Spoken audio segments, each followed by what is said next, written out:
Sir, एक actor से एक एजुकेशनिस्ट, कैसी रही आपकी जर्नी और द फाउंडेशन आपके दिमाग में कैसे आया?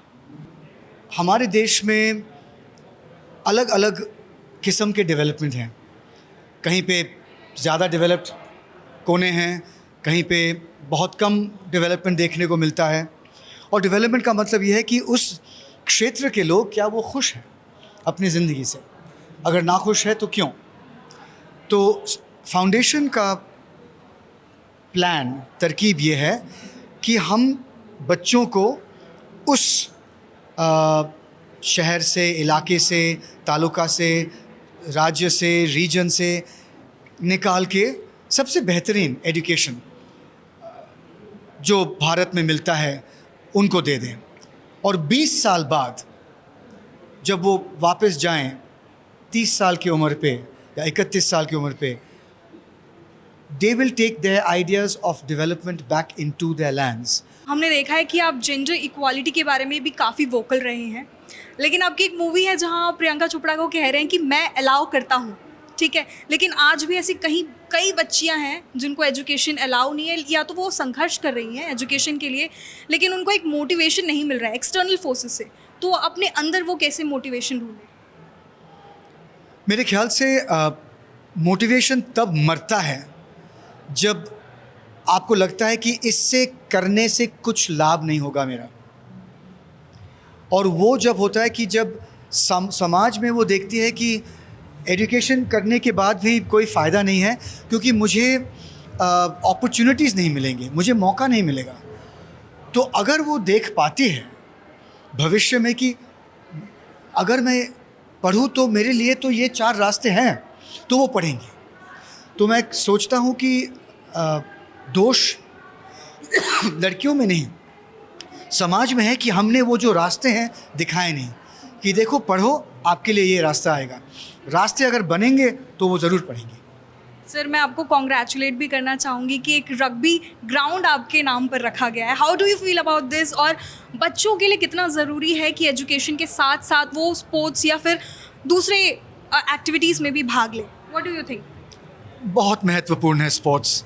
मेरे लिए तो स्पोर्ट्स हैज़ बिन मेरे माँ बाप, उसके बाद स्पोर्ट्स, जिससे मुझे सीख मिली है इस ज़िंदगी में, स्पोर्ट्स का बहुत बड़ा योगदान है, बहुत बड़ा योगदान है।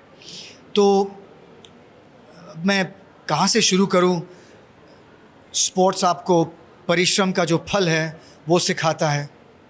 स्पोर्ट्स आपको हारने में जो दुख होता है, जो गुस्सा होता है, उसे कैसे मिटा के अगले दिन आप वापस जाके खेलते हो, ये सिखाता है। One of my favourite films chain खुली की मेन खुली, उसमें आप एक बच्चे को एक you are the driving force for him.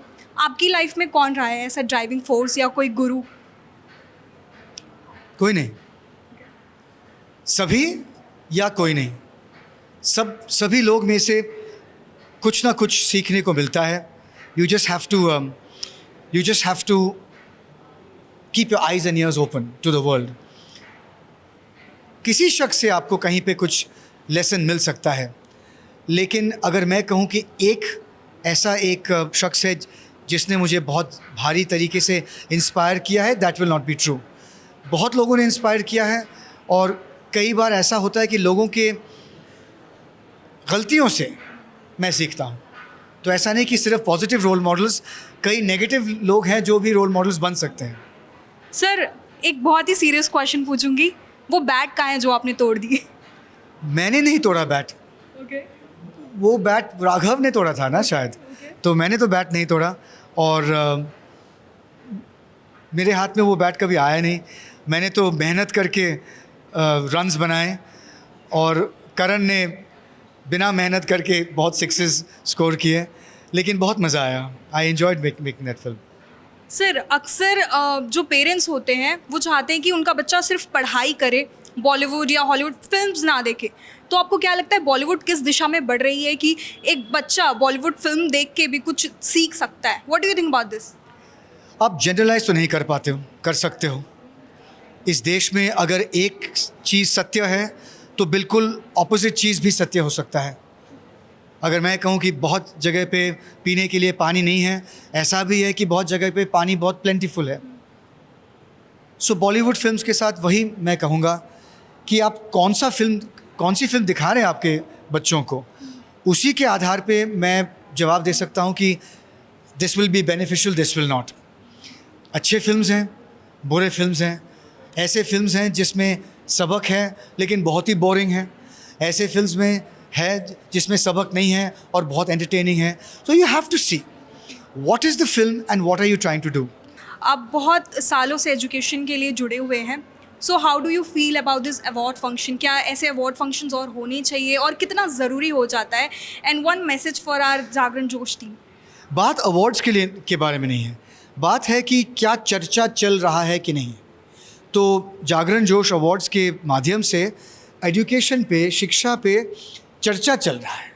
अभी राहुल ने कुछ कहा, आनंद कुमार जी कुछ कहेंगे और एजुकेशनिस्ट जो कुछ कहेंगे, इससे अलग अलग पॉइंट्स ऑफ व्यू सभी को सुनने को मिलेगा।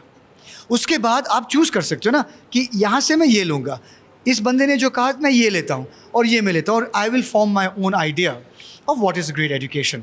तो ये चर्चा जो है, जो जागरण जोश कर रही है, this is the most important thing. Award चलते रहेंगे, बातचीत चलती रहेंगी, लेकिन to have a lot of discussion and different points of view, that has always made society move forward, and that has always made the country great. We must have everybody talking so we can decide कि हमारे लिए सबसे अच्छा है। That's the real wonderful thing about this. Sir one last question, आजकल हर बच्चा मतलब चाहे वो डॉक्टर बनना चाहता है या इंजीनियर, बट उसके जहन में एक इच्छा रहती है कि मैं एक एक्टर भी बनूं। तो कई बच्चे ड्रॉप आउट हो जाते हैं, अपनी स्कूलिंग कंप्लीट नहीं करते, बेसिक शिक्षा नहीं लेते। तो ये कितना सही है और कितना गलत है? कौन कह सकता है? अगर आप एक्टर बनना चाहते हो क्योंकि आप ग्लैमर और पैसा और एक बड़ी गाड़ी आपको चाहिए, तो मैं कहूँगा गलत। लेकिन अगर सचमुच में आप में हुनर है और आप एक्टर बनना चाहते हो, और अगर नहीं बनोगे तो आप ज़िंदगी भर दुखी रहोगे, तो फिर इसमें मैं कहूँगा कि बच्चे को सपोर्ट करना ज़रूरी है। So it's very difficult to give one correct answer. लेकिन हाँ, ज़रूर मैं ये कहूँगा कि पहले बुनियादी तौर से आपको शिक्षा, एक अभी भी हम गरीब देश हैं, शिक्षा एक सेफ्टी नेट बन जाता है। तो ज़रूर एक मिनिमम स्तर तक आप शिक्षा लीजिए, उसके बाद you always have time to dream. Acting you can always do on the side. मैंने ग्रेजुएशन तक मैंने पढ़ाई की, लेकिन कभी मैंने एक्टिंग छोड़ा नहीं। तो अगर मैं कर सकता हूँ तो आप भी कर सकते हैं।